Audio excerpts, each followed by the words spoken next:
ইযহাবু ইলা ইব্রাহিম, তোমরা ইব্রাহিম নবীর কাছে যাও। ফায়াতুনা ইব্রাহিম, সকলে ইব্রাহিম নবীর নিকট আসবেন। আসার পর বলবে আনতা নবিয়ুল্লাহ ওয়া খলিলুহু, হে ইব্রাহিম পয়গম্বর, আপনি তো আল্লাহ তাআলার নবী এবং আল্লাহর বন্ধু, আল্লাহর খলিল আপনি। ইশফা লানা ইলা রাব্বিক, আপনি আমাদের জন্য আপনার রবের কাছে সুপারিশ করেন। নবী ইব্রাহিম আলাইহিস সালাতু ওয়াস সালাম উত্তর দিবেন, ইন্না রাব্বি ক্বাদ গাযিবাল ইয়াওমা গাযাবা, আমার রব আজকে এত রাগান্বিত হয়েছেন, লাম ইয়াগযাব ক্বাবলাহু মিসলা ওয়া লা ইয়াগযাব বা'দাহু মিসলা, ইতিপূর্বে আল্লাহ এত রাগান্বিত কোনোদিনও হন নাই, আজকের পরে আর কোনোদিন এত রাগান্বিত হবেন না। ওয়া ইন্নী ক্বাদ কুনতু কাযাবতু সালাসা কাযিবাত, আর দুনিয়াতে তিনটি বিষয় আমার থেকে এমন হয়ে গিয়েছে যেটা হওয়া উচিত ছিল না। নবীদের শানে এমন তরজমা করা উচিত, তিনটি বিষয় আমার থেকে এমন হয়ে গেছে যেটা এমন হওয়া উচিত ছিল না। এক নাম্বার, আমার কওমের লোকজন যখন আমাকে বলল যে আমরা মেলা যাই, সকলে মিলে আমরা মেলায় যাব, মেলায় যে মূর্তির পূজা করব, মূর্তির সামনে আমরা মাথা ঝুঁকাবো, আমি তখন বললাম ইন্নী সাকিম, আমি অসুস্থ। তো নবী ইব্রাহিম আলাইহিস সালাতু ওয়াস সালাম বললেন আমি অসুস্থ। বাস্তবে তিনি অসুস্থ ছিলেন না। মুফাসসিরিন ইকরাম লেখেন তিনি শারীরিক অসুস্থ ছিলেন না, তবে তিনি মানসিক অসুস্থ ছিলেন। কেমন? তার মন এই কথায় সাক্ষ্য দেয় না, এই ব্যাপারে তার মন দুর্বল, অসুস্থ, যে আল্লাহ ব্যতীত অন্য আর কাউকে উপাস্য হিসেবে মেনে নেওয়া, অন্য আর কারোর সামনে যে মাথা ঝুঁকানো, এটা তার মন মেনে নেয় না। এজন্য তিনি উদ্দেশ্য নিয়েছেন আমি অসুস্থ মানে আমি মানসিক অসুস্থ, এই হিসেবে তার এটা ভুল হয় নাই। কিন্তু তিনি মনে করবেন কিয়ামতের ময়দানে যে আল্লাহ যদি এই বিষয়ে আমাকে ধরেন, আমি তো বলছিলাম আমি অসুস্থ, বাস্তবে তো আমি শারীরিক অসুস্থ ছিলাম না। দ্বিতীয়, নবী ইব্রাহিম আলাইহিস সালাতু ওয়াস সালাম তার জাতির যে সকল মূর্তি ছিল সব মূর্তি ভেঙে ফেলে বড়টা রেখে দিয়েছিল। 17 নম্বর পারা 6 নম্বর পৃষ্ঠা শুরুতে আছে আল্লাহ তাআলা বলেন ফাজআলাহুম যুযারান ইল্লা কাবীরান লাহুম লাআল্লাহুম ইলাইহি ইয়ারজিউন। وقال النبي صلى الله عليه وسلم لكل نبي دعوة يدعو بها وإني أريد أن أختبئ أمتي شفاعة لأمتي في الآخرة أو كما قال عليه الصلاة والسلام اللهم صل على محمد وعلى آل محمد كما صليت على إبراهيم وعلى آل إبراهيم إنك حميد مجيد اللهم بارك على محمد وعلى آل محمد كما باركت على إبراهيم وعلى آل إبراهيم إنك حميد مجيد سبحانك لا علم لنا إلا ما علمتنا إنك أنت العليم الحكيم اللهم إني أعوذ بك من شر لساني ومن شر بصري ومن شر عيني ومن شر مني الله تعالى দরবারে লাখো কোটি শুকরিয়া আদায় করি যে মহান রব্বুল আলামিন আমাকে আপনাকে দুনিয়ার এই গুনাহের পরিবেশ থেকে মুক্ত করে আল্লাহ তাআলার প্রিয় ঘর মসজিদে এসে জুমার নামাজ আদায়ের উদ্দেশ্যে মসজিদে বসে কিছু কথা আলোচনা করার এবং শোনার তৌফিক দান করলেন। এজন্য সকলে শুকরিয়া আদায় করে আলহামদুলিল্লাহ। গত জুমায় আমাদের আলোচনা হয়েছিল মৃত্যু এটা সকলেই গ্রহণ করবে, মৃত্যুর স্বাদ সকলের গ্রহণ করা লাগবে। তা আমরা সকলেই মৃত্যুবরণ করব। ইসরাফিল আলাইহিস সালাতু ওয়াস সালাম 3 বার সিংহার ফুৎকার দিবেন। প্রথম ফুয়ে পুরা পৃথিবী ধ্বংস হয়ে যাবে, দ্বিতীয় ফুতে সকলে বেহুশ হয়ে যাবে, আর তৃতীয় ফুতে সকলে আবার হাসরের ময়দানে উপস্থিত হব। আমরা হাসরের ময়দানে আমাদের অবস্থা কি হবে এই মর্মে আলোচনা চলছিল। এ বিষয়ে একটা হাদিস, অনেক লম্বা হাদিস, এই হাদিসের আলোচনা চলতেছিল। সহিহ বুখারীর 4712 নম্বর হাদিস। এই হাদিসের কিছু অংশ আলোচনা হয়েছিল গত জুমায়, ওইখান থেকে আলোচনা আজকে শুরু হবে ইনশাআল্লাহ।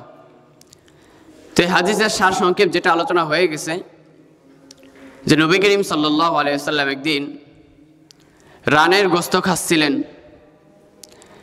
দাঁত দিয়ে কামড় দিয়ে রানের গোস্ত মুখ থেকে ছুড়িয়ে এরপর তিনি ওই রান ধরা অবস্থায় কথাটা বললেন যে আনা সাইয়্যিদুন নাস ইয়াউমাল কিয়ামাহ, কিয়ামতের দিন আমি সকল মানুষের সর্দার হব।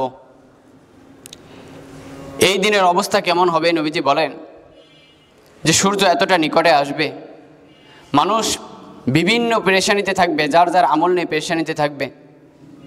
এ বিষয়ে আলোচনাও হয়ে গেছে, মানুষ যার যতটুকু অপরাধ সে সেই পরিমাণ ঘামবে, ততটুকু ঘামের সাগরে সে হাবুডুবু খাবে। পরিশেষে মানুষ একদল আরেক দলকে বলবে, তোমরা এমন মানুষকে খুঁজে বের করো যে তোমাদের জন্য সুপারিশ করবে আল্লাহ তাআলার কাছে। সর্বপ্রথম মানুষজন ছুটে যাবে আদম আলাইহিসসালাতু ওয়াসসালামের কাছে। নবী আদম আলাইহিসসালাতু ওয়াসসালাম বলবেন,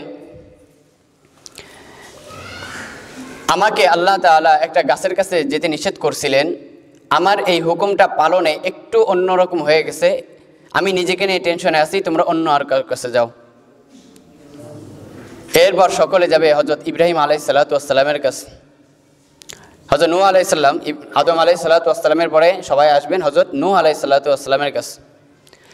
নূহ আলাইহিস সালামকে বলবেন, ইশফা লানা ইলা রাব্বিক, হে নূহ, আল্লাহ তাআলা আপনাকে জমিনের বুকে সর্বপ্রথম রাসূল হিসেবে প্রেরণ করেছেন, আপনি আমাদের জন্য আল্লাহ তাআলার কাছে সুপারিশ করেন, তিনি যেন বিচার ব্যবস্থা কায়েম করেন, আর এই পেরেশানিতে আমরা থাকতে পারছি না।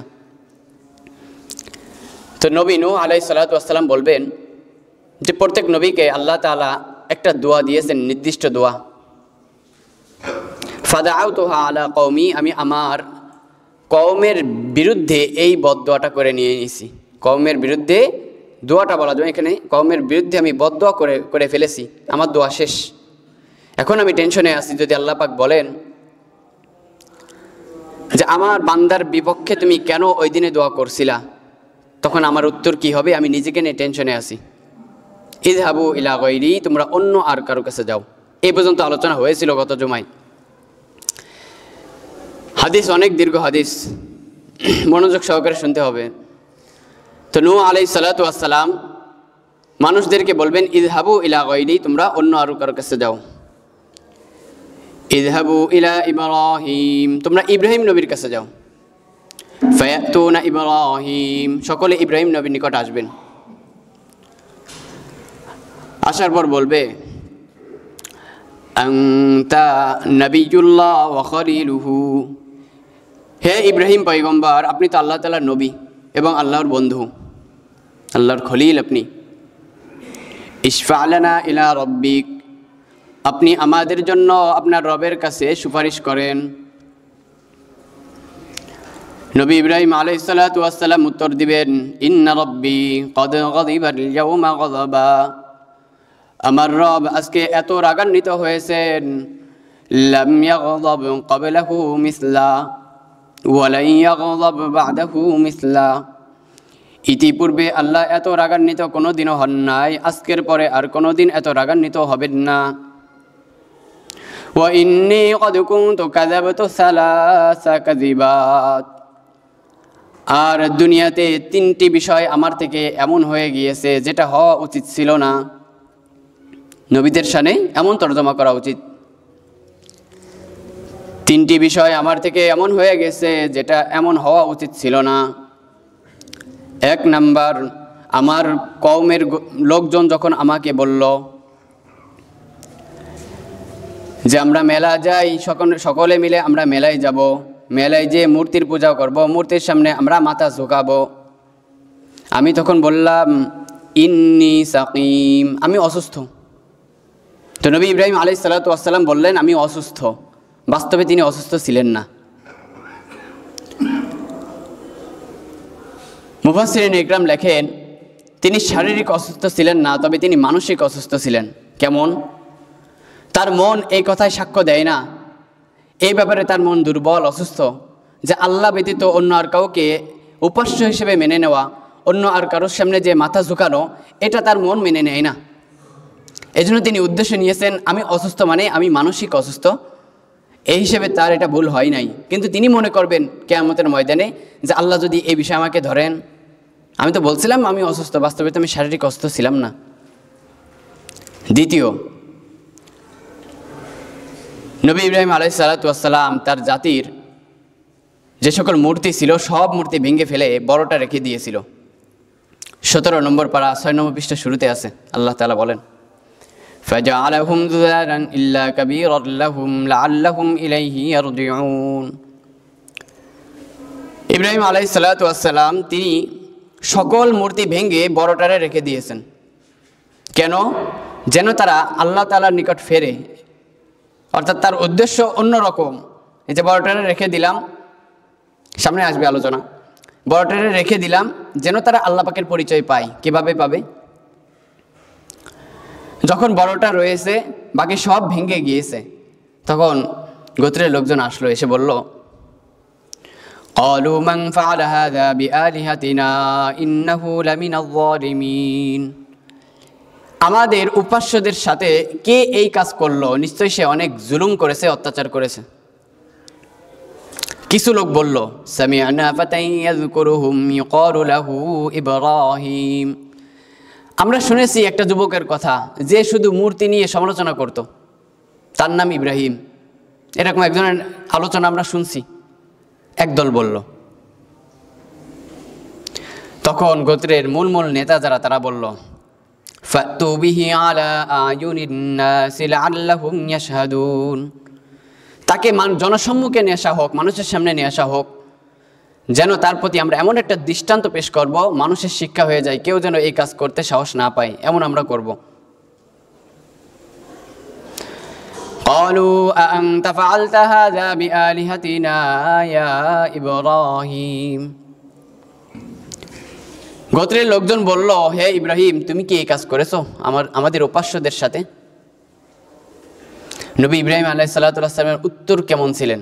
তিনি বললেন, বাল ফাআলাহু কাবীরুহুম হাযা ফাসআলুহুম ইন কানু ইয়ানতিকুন। বরং তাদের মধ্যে বড় যেটা ওই করছে, কথাটা বুঝছেন?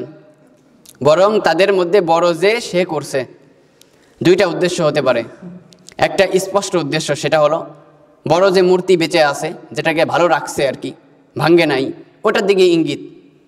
আর একটা মুফাসসিরিন ইকরাম লেখেন যে কাবীরুহুম দ্বারা উদ্দেশ্য, যে কাবীরুহুম হাযা, এখানে যে বড় আছে উনি নিজেকে উদ্দেশ্য নিয়েছেন, যে আমি এখান থেকে সবচেয়ে বড়। মর্যাদার দিক থেকে ইব্রাহিম আলাইহিস সালাম বড় না তৎকালীন? তো যদি উদ্দেশ্য ইব্রাহিম আলাইহিস সালামের দিকে নেওয়া হয় যে কাবীরুহুম হাযা, আমি এখানে সবচেয়ে বড়, আমি নিজে ভাঙছি, তাহলে তো ঠিক আছে, কথা সঠিক। কিন্তু বাহ্যিক দৃষ্টিকোণ থেকে কথাটা যায় কোন দিকে? বড় মূর্তির দিকে।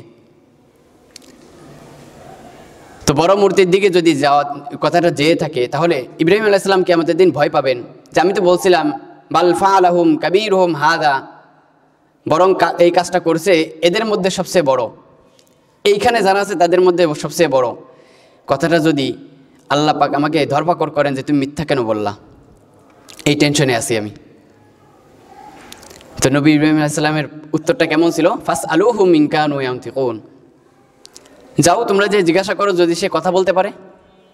বড় মূর্তিটা যে এখনো ভালো আছে, তার কোনো ক্ষতি হয় নাই, ওই তো ভাঙছে, ওকে যে জিজ্ঞাসা করো যদি সে কথা বলতে পারে।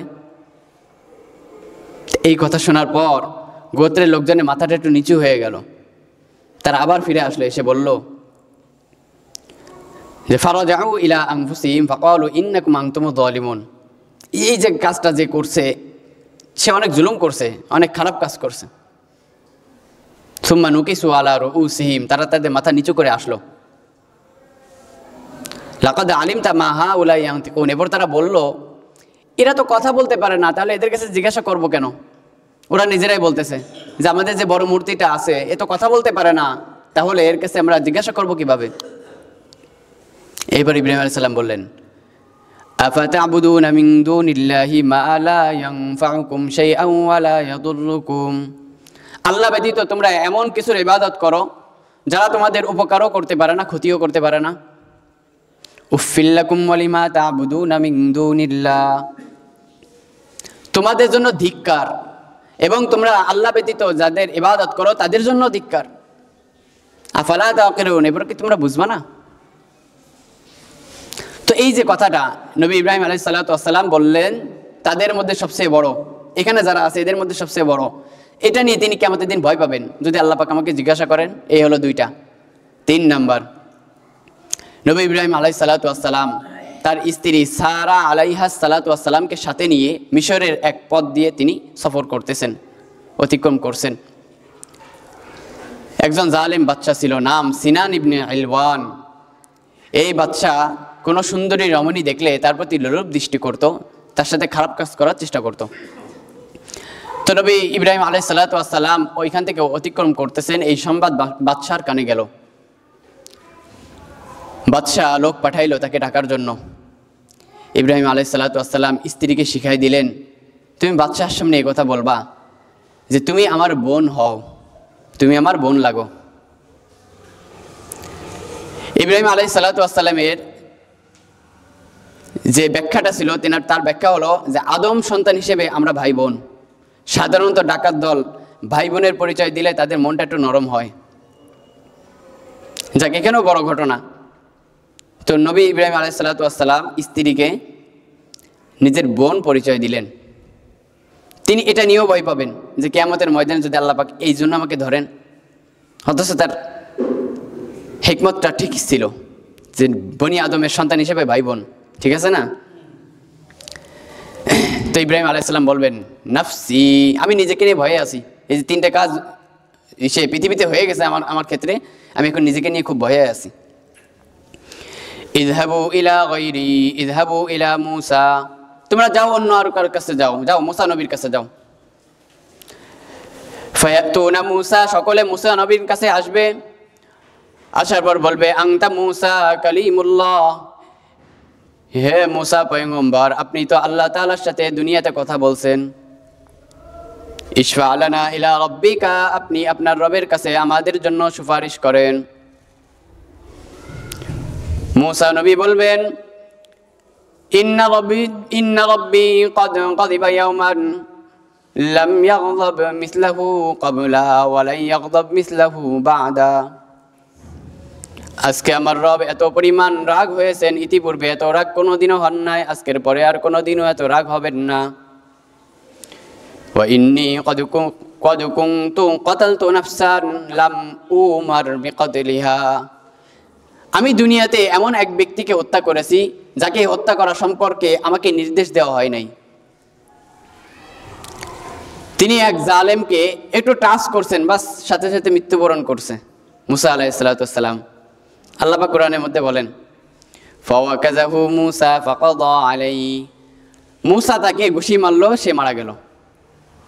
তো তিনি এটা নিয়ে ভয় পাবেন, যদি আল্লাহ পাক আজকে আমাকে জিজ্ঞাসা করেন, তোমাকে তো অনুমতি দিই নাই আমি মারার জন্য, তুমি কেন মারলা? এই টেনশনে থাকবেন মূসা আলাইহিস সালাম। তিনি বলবেন, ইযহাবু ইলা গায়রি ইযহাবু ইলা ঈসা, তোমরা অন্য আর কারো কাছে যাও, যাও ঈসা নবীর কাছে যাও। ফায়াতুনা ঈসা, সকলে ঈসা নবীর কাছে আসবে। আসার পর বলবে, হে ঈসা পয়গম্বর, আপনি তো আল্লাহ পাকের একটা কুদরতি সৃষ্টি, আপনার পিতা নাই, আপনাকে আল্লাহ তাআলা পিতা ছাড়া যে সন্তান দুনিয়াতে দিতে পারেন তার দৃষ্টান্ত আল্লাহ তাআলা আপনার মাধ্যমে পেশ করছেন। ওয়া আলকাহা, আল্লাহ তাআলা এমন একটা কালিমা বলেছেন, কুন ফায়াকুন, হও হয়ে যাও, এই কথার মাধ্যমে আপনাকে সৃষ্টি করেছেন। ইশফা লানা ইলা রাব্বিক, আপনি আমাদের জন্য আপনার রবের নিকট সুপারিশ করেন, তিনি যেন বিচার ব্যবস্থা কায়েম করেন, আমাদেরকে এই পেরেশানি থেকে মুক্তি দেন। ঈসা আলাইহিস সালাম বলবেন, আমার জাতিকে আমি শিরিক করতে বলি নাই, তারা আমাকে 3 খোদার 1 খোদা বলছে। উনি এটা নিয়ে টেনশনে থাকবেন, আমি তো আমার জাতিকে বলি নাই 3 খোদার 1 খোদা মানতে, তারা তো আমাকে 3 খোদার 1 খোদা মানে। আমাকে 1 খোদা, আমার মাকে 1 খোদা এবং আল্লাহকে আর 1 খোদা, নাউযুবিল্লাহ, এটা তারা মানে, আমি তো তাদেরকে বলি নাই। তো এক বর্ণনা আসছে নবী ঈসা আলাইহিস সালাতু ওয়াসসালাম এই পেরেশানিতে থাকবেন। আর এক বর্ণনা আসছে যে ঈসা আলাইহিস সালামের সামনে তার জাতিকে আনা হবে, আনার পর আল্লাহ তাআলা জিজ্ঞাসা করবেন, তোমরা আমার সাথে শরীক করছো কেন? তো জাতি বলবে, ঈসা নবী বলছে তাই, ঈসা নবী বলছে শিরিক করতে, তাই আমরা করি। তাফসীরের মধ্যে আসছে যে এটা শোনার পর ঈসা আলাইহিস সালামের চুলগুলো খাড়া হয়ে যাবে রাগে, এত রাগ হয়ে যাবেন উনি। তাহলে উনি এই নিজের জাতিকে নিয়ে টেনশন করবেন।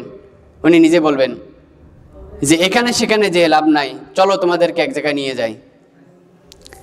সকলকে নিয়ে আমাদের নবী হযরত মুহাম্মদ সাল্লাল্লাহু আলাইহি সাল্লামের নিকট আসবেন।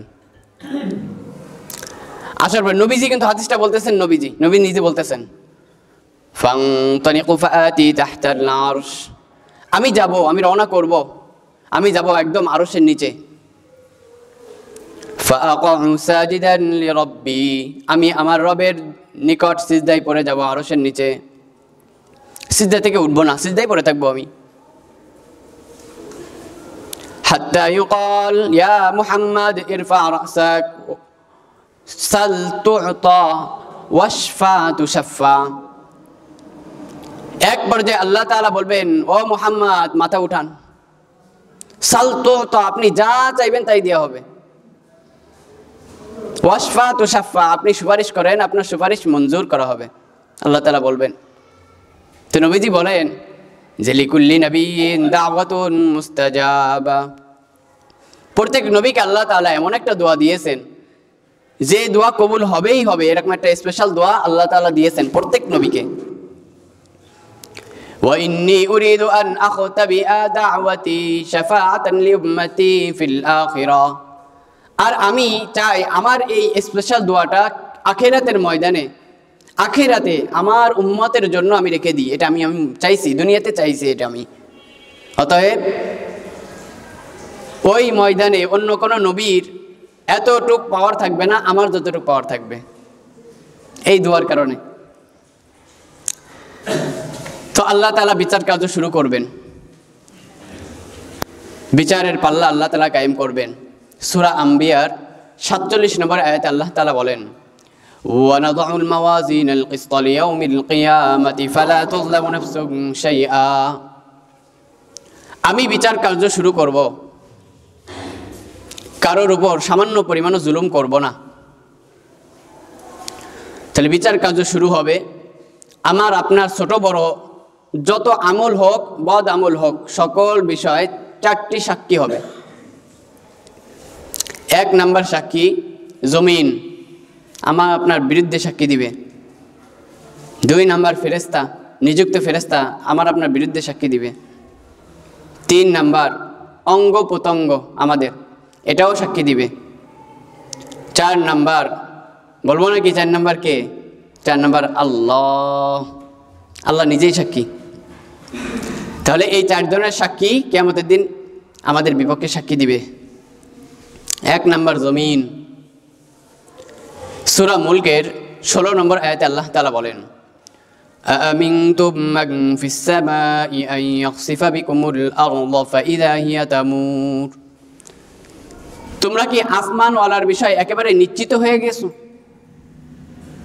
যে আন ইয়াখসিফা বিকুমুল আরদ, তিনি তোমাদেরকে জমিনে ধসে দিবেন না, এই বিষয় কি পরিপূর্ণ নিশ্চিত হয়ে গেছো? ফাইযা হিয়া তামুর, জমিন থরথর করে কাঁপতে থাকবে। সূরা জিলজালের 4 নম্বর আয়াতে আল্লাহ তাআলা বলেন,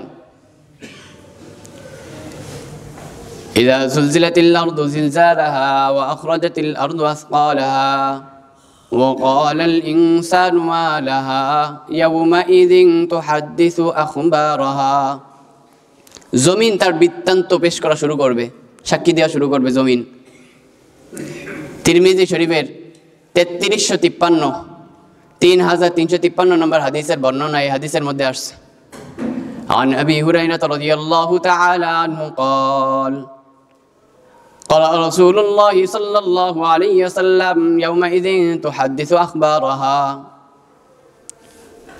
আবু হুরায়রা রাদিয়াল্লাহু তাআলা আনহু বলেন, নবীজি এই আয়াত তেলাওয়াত করলেন, ইয়াউমাইযিন তুহাদ্দিসু আখবারাহা, জমিন তার বৃত্তান্ত পেশ করা শুরু করবে।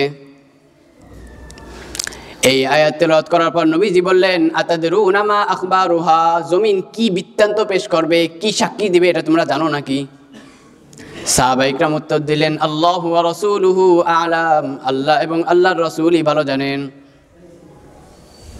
নবীজি বললেন, ওয়া মা আখবারুহা আন তাশহাদা আলা কুল্লি আবদিন আও আমাতিন মা আমিলা আলা যহরিহা, জমিনের বুকে নরনারী যা কিছু করে সব বিষয়ে সাক্ষী দিবে।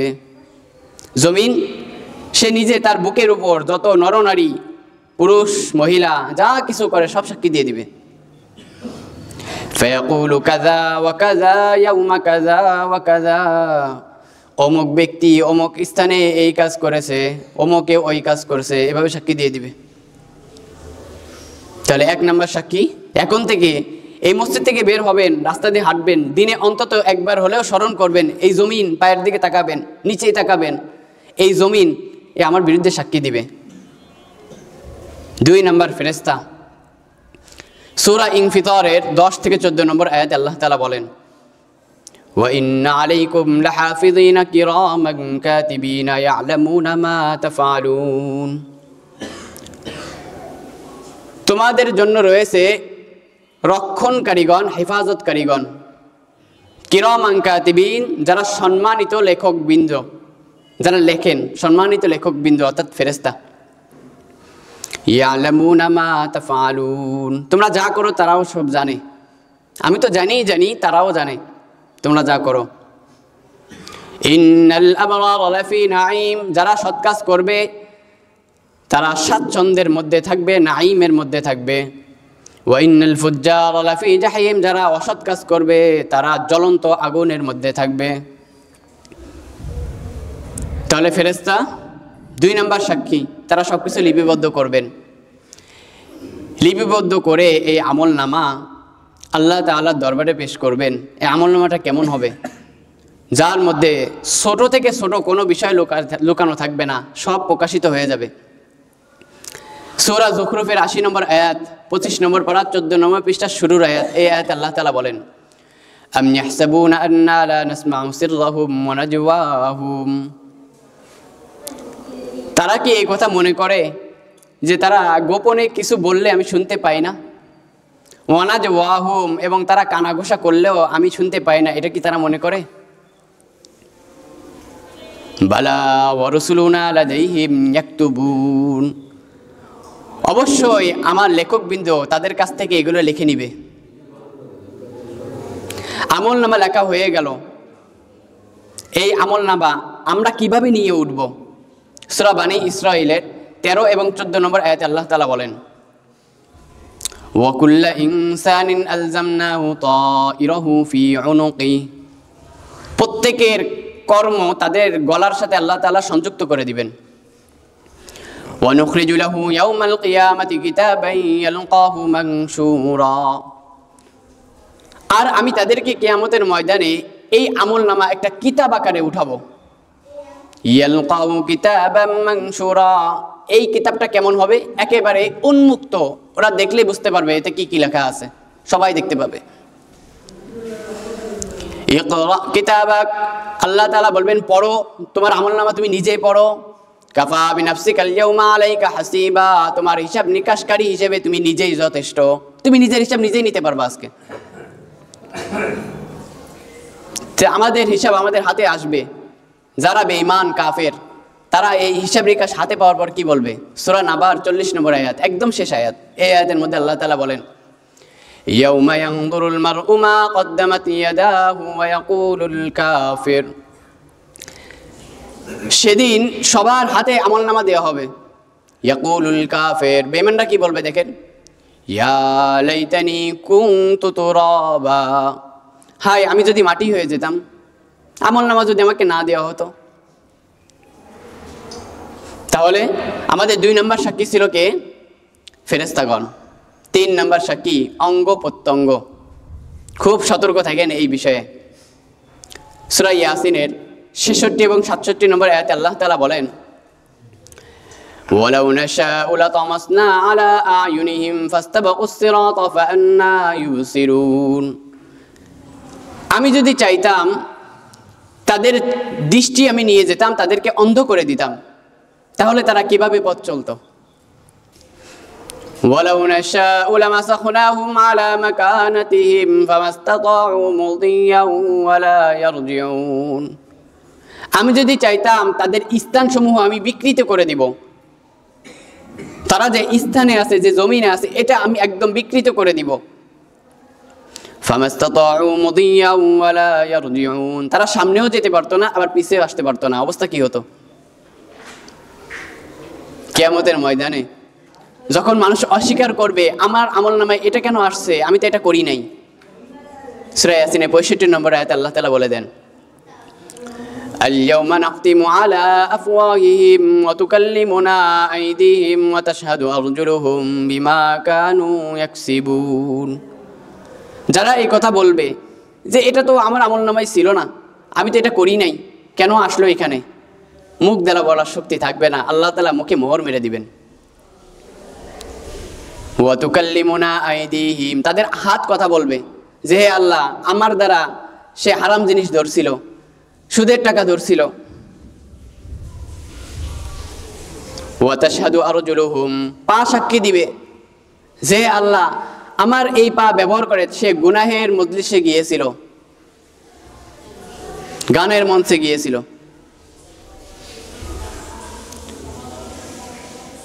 সে যা উপার্জন করছে, যা কিছু করছে, সব সাক্ষী দিয়ে দিবে অঙ্গ প্রত্যঙ্গ। সূরা হামিম আস-সাজদার 20 এবং 21 নম্বর আয়াতে আল্লাহ তাআলা বলেন, হাত্তা ইযা মা জাউহা শাহিদা আলাইহিম সামউহুম ওয়া আবসারুহুম ওয়া জুলুদুহুম বিমা কানু ইয়ামালুন। জাহান্নামীদেরকে যখন জাহান্নামের সামনে নেওয়া হবে, তখন তাদের কান সাক্ষী দিবে, তাদের চোখ সাক্ষী দিবে, এমনকি তাদের চামড়াও সাক্ষী দিবে। এটা একটু চিন্তা করেন, চামড়া পর্যন্ত সাক্ষী দিবে। এখন থেকে নিজের চামড়ার দিকে তাকাই বলবেন, চামড়া তুমিও আমার বিপক্ষে সাক্ষী দিবা। এরপরের আয়াতে আল্লাহ তাআলা কি বলেন, ওয়াকালু লিজুলুদিহিম লিমা শাহিদতুম আলাইনা। চামড়ার দিকে তাকাই বলবে, চামড়া লিমা শাহিদতুম আলাইনা, তুমি আমার বিপক্ষে সাক্ষী দিলা। ক্বালু আনতাকানা আল্লাহুল্লাযী আনতাকা কুল্লা শাই। চামড়ার জবান খুলে যাবে, চামড়া বলবে আনতাকানাল্লাহ, আল্লাহ তাআলা আমাকে বাকশক্তি দান করেছেন। যে আল্লাহ দুনিয়ার সকল বস্তুর যারা কথা বলতে পারে এদের যেমন বাকশক্তি দান করেছেন, ঠিক তেমন আমাকেও আজকে বাকশক্তি দান করেছেন। তাহলে 3 নম্বর সাক্ষী অঙ্গ প্রত্যঙ্গ, 4 নম্বর সাক্ষী আল্লাহ। 25 নম্বর পারা 1 নম্বর পৃষ্ঠার শেষে সূরা হামিম আস-সাজদা, এই সূরা 53 নম্বর আয়াতে আল্লাহ তাআলা বলেন, আওয়ালাম ইয়াকফি বিরাব্বিক। এই যে 3টা সাক্ষী আজকে জুমায় তোমরা শুনলা, যে 1 নম্বর সাক্ষী হবে জমিন, 2 নম্বর সাক্ষী হবে আমার ফেরেশতাগণ, 3 নম্বর সাক্ষী হবে তোমাদের অঙ্গ প্রত্যঙ্গ। এগুলো তো আছেই। আওয়ালাম ইয়াকফি বিরাব্বিক, তোমাদের রব যে দেখছে, আমি কি সাক্ষী হিসেবে যথেষ্ট নই? আন্নাহু আলা কুল্লি শাইইন শাহিদ, আমি তো সবকিছুই দেখি, সবই জানি, আমি কি সাক্ষী হিসেবে যথেষ্ট না? সূরা আলে ইমরানের 4 নম্বর আয়াতে আল্লাহ তাআলা বলবেন, ইন্নাল্লাহা লা ইয়াখফা আলাইহি শাইউন ফিল আরদি ওয়ালা ফিস সামা। আসমান এবং জমিনের মধ্যে যা কিছু আছে, কোনো কিছু আল্লাহ তাআলার কাছে গোপন থাকে না। তাহলে কিয়ামতের ময়দানে আমাদের সাক্ষী হবে কয়টা? 4টা সাক্ষী হবে। আল্লাহ তাআলা আমাদের সকলকে এই 4 ধরনের সাক্ষী যেন আমরা সবসময় মাথায় রেখে দুনিয়াতে বসবাস করতে পারি, চলতে পারি। এই 4 সাক্ষীকে মাথায় রেখে এমন আমল যেন আমরা করি, যেন আমলনামা আমাদের ডান হাতে আসে। আল্লাহ তাআলা আমাদের সকলকে যা কিছু আজকে আমরা শুনলাম, বললাম, এই অনুযায়ী আমল করার তৌফিক দান করেন। সকল বলি আমিন।